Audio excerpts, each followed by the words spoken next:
നമസ്കാരം. സിനിമാ കാഴ്ചയിലേക്ക് എല്ലാവർക്കും സ്വാഗതം. ഇനി വെറും 8 ദിവസങ്ങൾ മാത്രം കളങ്കാവൽ സിനിമ നമുക്ക് മുന്നിലെത്താൻ. ഡിസംബർ 5 തീയതി വേൾഡ് വൈഡ് റിലീസായിട്ട് സിനിമ തിയേറ്ററിലേക്ക് എത്തുകയാണ്. മമ്മൂട്ടി കമ്പനിയാണ് നിർമ്മാണം. മമ്മൂട്ടി കമ്പനി ആയതുകൊണ്ട് തന്നെ പ്രൊമോഷൻ ഭയങ്കര വീക്കാണെന്നൊക്കെയാണ് പൊതുവെയുള്ളൊരു അഭിപ്രായം. എന്നാൽ കഴിഞ്ഞ 2-3 ദിവസങ്ങളായിട്ട് സിനിമയുടെ ഗംഭീര പ്രൊമോഷൻ പരിപാടികളാണ് മമ്മൂട്ടി കമ്പനി ചെയ്തുകൊണ്ടിരിക്കുന്നത്. മമ്മൂക്കയുടെ പേജിലൂടെ തന്നെ അതിൻ്റെ ഓരോ വീഡിയോസും നമ്മൾ കണ്ടു. ഇന്നലെ വിനായകനും ആയിട്ടുള്ള ഒരു പ്രൊമോഷൻ വീഡിയോ നമ്മൾ കണ്ടായിരുന്നു. ഇന്ന് മമ്മൂട്ടി കമ്പനിയുടെ പേജിൽ മമ്മൂക്ക തന്നെ ഒരു മോഷൻ പോസ്റ്റർ ഇറക്കിയിട്ടുണ്ട്. ആ മോഷൻ പോസ്റ്റർ എങ്ങനെയുണ്ട് എന്ന് നമുക്കൊന്ന് നോക്കിയിട്ട് നമ്മുടെ മമ്മൂക്കയുടെ ഏറ്റവും ലേറ്റസ്റ്റ് ആയിട്ടുള്ളൊരു വീഡിയോ കൂടെ ഉണ്ട്. കൊച്ചിയിൽ കുറേ നാൾക്ക് ശേഷമാണ് മമ്മൂക്ക ഒരു പൊതുപരിപാടിയിൽ പങ്കെടുക്കുന്നത്. ആ പൊതുപരിപാടിയിൽ വെച്ച് മമ്മൂക്ക ഇതുവരെ പറയാത്തൊരു സത്യം തുറന്നു പറഞ്ഞിട്ടുണ്ട്. അതെന്താണെന്ന് കൂടെ നമുക്ക് നോക്കാം. Kalamkaval Jithin K Jose December 5 motion poster. നിങ്ങൾ ആ പോസ്റ്റ് ശ്രദ്ധിച്ചിട്ടുണ്ടോ? നമ്മുടെ ടൈം, അതായത് ക്ലോക്കിൻ്റെ സൂചി അടിക്കുന്ന ആ ഒരു ബീജം ബാക്ക്ഗ്രൗണ്ടാണ്. പക്ഷെ അത് ആ സമയത്ത് കുറേ പെൺകുട്ടികൾ അങ്ങോട്ടും ഇങ്ങോട്ടും നടക്കുന്നതായിട്ട് കാണിക്കുന്നുണ്ട്. പിന്നെ മമ്മൂക്കാടെ ഒരു ലുക്ക് കേട്ടോ, ഇട്ടു സാധനമാണ്. കാരണം പുള്ളിയുടെ ആ കണ്ണിനകത്തുണ്ട് എല്ലാം. കണ്ണുകൊണ്ട് അഭിനയിക്കുന്ന നടൻ എന്നൊക്കെ നമ്മൾ പറയാറുണ്ടല്ലോ, അത് തന്നെയാണ് ഈ സാധനം. മോഷൻ പോസ്റ്റർ അടിപൊളിയായിട്ടുണ്ട്, കിട്ടു സാധനമാണ്.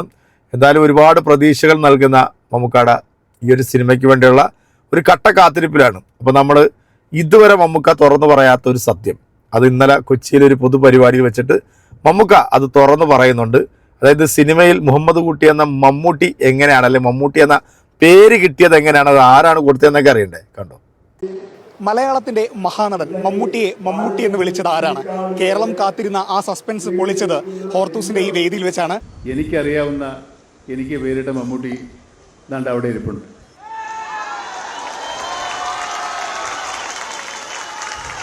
അദ്ദേഹത്തിന്റെ പേര് ശശിധരൻ എന്നാണ്. എങ്ങനെയായിരുന്നു ആ പേര് വിളിക്കാനുണ്ടായ ഒരു സാഹചര്യം? സാന്ദർഭികമായിട്ട് വന്നതാണ്. അതായത് ഞങ്ങൾ സുഹൃത്തുക്കളായിരുന്നപ്പോൾ ഐഡന്റിറ്റി കാർഡ് കിട്ടിയപ്പോൾ അത് നോക്കിയപ്പോൾ ഇതെല്ലാം നിന്റെ പേരെന്ന് ചോദിച്ചു പോയതാണ്. അന്ന് പേര് അദ്ദേഹം പറഞ്ഞിരുന്നത് മുഹമ്മദ് ഷെരീഫ് എന്നാണ്, ഉമർ ഷെരീഫ്. അതൊക്കെ ശരിയാണ്. അപ്പം ഇങ്ങനെ കിട്ടിക്കഴിഞ്ഞപ്പോൾ ആ സർപ്രൈസിൽ പറഞ്ഞു പോയതാണ്, ആ ഉമർ ഷെരീഫ് അല്ല എന്ന് പറഞ്ഞ, അതാണ് ആ പേര് അങ്ങനെ വന്നതല്ല. നാമകരണം ചെയ്തു എന്ന് പറയുന്നതിൻ്റെ ഡെവലപ്മെന്റ് ആണ് അതെന്ന് മാത്രം. ഇത് കൈ കിട്ടിക്കഴിഞ്ഞപ്പോൾ ആ സർപ്രൈസിൽ പെട്ടെന്ന് ആ ഉമർ ഷെരീഫ് അല്ല. അത് പിന്നീട് കേരളം ഏറ്റെടുത്തു. അതെ, താങ്ക്സ്. ഒരുപാട് സന്തോഷമുണ്ടല്ലേ? അതെ, സന്തോഷമുണ്ട്, വളരെ സന്തോഷം. എന്നെ അനുസ്മരിച്ചതിൽ വളരെ സന്തോഷം കേട്ടോ. അപ്പോൾ മമ്മൂട്ടി തന്നെ അഭിനയിച്ച കഥ പറയുമ്പോൾ എന്ന് പറയുന്ന സിനിമയിലേതുപോലെയുള്ള ഒരു സ്വപ്നതുല്യമായിട്ട് ഒരു സിനിമ കാഴ്ച കൂടിയാണ് ഹോർത്തൂസ് വേദിയിൽ ഉണ്ടായത്. മമ്മൂട്ടി എന്ന പേര് നൽകിയ വ്യക്തി നിങ്ങൾ കണ്ടല്ലോ അല്ലേ? മമ്മൂക്കയുടെ സുഹൃത്താണ്. അതിനുശേഷമാണ് മലയാള സിനിമയിൽ മമ്മൂട്ടി എന്ന് പറയുന്ന ആ ഒരു പേര് മമ്മൂക്കാക്ക് ലഭിച്ചിരിക്കുന്നത്. അത് ആ വേദിയിൽ വെച്ച് മമ്മൂക്ക തുറന്നു പറയുകയും ചെയ്തു.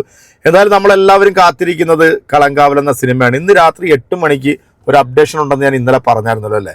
ആ അപ്ഡേഷൻ എന്താണ് എന്നുള്ളതിനെ കുറിച്ചിട്ടാണ് ഞാനിപ്പോൾ ചിന്തിച്ചുകൊണ്ടിരിക്കുന്നത്. കാരണം ഓരോ ദിവസവും മണിക്കൂറുകൾ ഇടവിട്ട് മമ്മൂട്ടി കമ്പനിയുടെ പേജിൽ ഓരോ പോസ്റ്റുകളാണ് വന്നുകൊണ്ടിരിക്കുന്നത്. പ്രൊമോഷൻ ഇല്ല എന്ന് പറയുന്നവർ ഇനി അത് പറയാതിരിക്കാൻ വേണ്ടിയായിരിക്കാം ഒരു പക്ഷേ ചിലപ്പം വെറൈറ്റി ആയിട്ടുള്ള ഇത്തരം പോസ്റ്ററുകൾ, മോഷൻ പോസ്റ്ററുകൾ, മേക്കിംഗ് വീഡിയോസ്, അതുപോലെ തന്നെ അതിൻ്റെ ട്രailer, ടീസർ എല്ലാം നമ്മൾ ഓൾറെഡി കണ്ടതാണ്. ഇതിനകത്തൊന്നും പിടിതരാത്ത ഇത് മമ്മൂക്കയുടെ ക്യാരക്ടറും മമ്മൂക്കയുടെ കഥാപാത്രവുമാണ്. കാരണം അത് റിവീൽ ചെയ്യാൻ പറ്റാത്തത് കൊണ്ടാണ് അത്രയും സസ്പെൻസ് ആയിട്ട് ആ ഒരു ക്യാരക്ടറിനെ അവർ വെച്ചിരിക്കുന്നത്.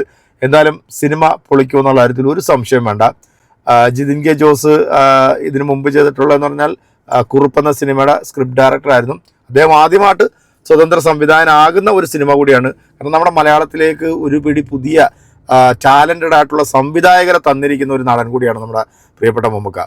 പുതിയ സംവിധായകരുടെ ഏത് സിനിമ മമ്മൂക്ക കൈ തൊട്ടിട്ടുണ്ടോ അവരെല്ലാം പിന്നെ അറിയപ്പെടുന്ന സംവിധായകരായി മാറിയിട്ടുണ്ട്. ആ സിനിമകളൊക്കെ വലിയ വിജയം നേടിയിട്ടുണ്ട്.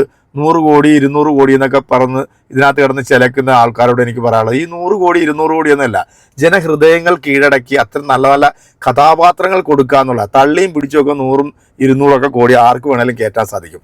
നല്ല നല്ല കഥാപാത്രങ്ങൾ ജനഹൃദയങ്ങളിൽ എന്നും സ്ഥാനം പിടിക്കണമെന്നുണ്ടെങ്കിൽ അതിന് നല്ല അഭിനയം കാഴ്ചവെക്കുന്ന നമ്മുടെ അഭിനയ കുലപതി മമ്മൂക്കയുടെ സിനിമകൾ തന്നെ വരണം. എന്തായാലും നമുക്ക് കാത്തിരിക്കാം 8 മണിക്ക് എന്താണ് അപ്ഡേഷൻ വരുന്നതെന്നുള്ളത്.